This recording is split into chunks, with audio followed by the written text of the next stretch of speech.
My name is Rishika and I will be talking about Section 8 Hindu Marriage Act 1955.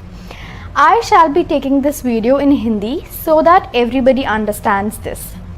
So Section 8 basically speaks about registration of marriage. अगर आप married हैं तो ये बहुत ज़रूरी है कि आप अपनी मैरिज को रजिस्टर कराएं. क्यों?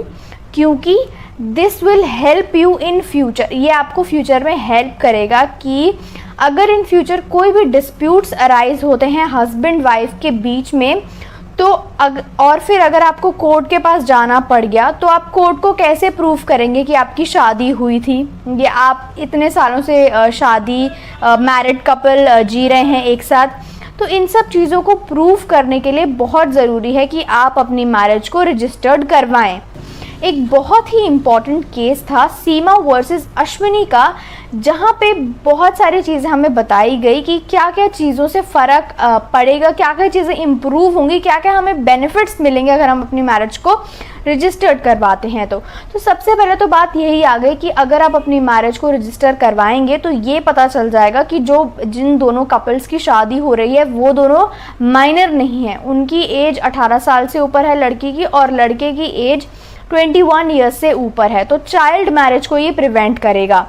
दूसरा, ये बाइगैमी को प्रिवेंट करेगा, यानी कि एक हस्बैंड एक से ज़्यादा वाइफ से शादी नहीं कर पाएगा, क्योंकि जब उसने पहले शादी करी थी उसने वो रजिस्टर्ड करवाई, उसके बाद वो अगर दूसरी शादी करेगा और उसको रजिस्टर करवाएगा तो वहाँ पे नज़र आ जाएगा कि ही वॉज ऑलरेडी मैरिड. ठीक है. और उसके बाद ये भी हो सकता है कि वो इन फ्यूचर अपनी वाइफ को घर से नहीं निकाल सकता, ये कह के कि ये तो मेरी वाइफ ही नहीं है, मेरी तो इससे शादी ही नहीं हुई. ठीक है. और ये भी हो सकता है कि जब बाद में वाइफ के लिए फिर आसानी होगी मेंटेनेंस क्लेम करने के लिए जब उनका इन फ्यूचर अगर डाइवोर्स होता है तो और भी बहुत सारे बेनिफिट्स हैं अगर आप अपनी मैरिज को रजिस्टर करवाते हैं तो यही बात की गई है सेक्शन 8 हिंदू मैरिज एक्ट 1955 के अंदर. Thank you.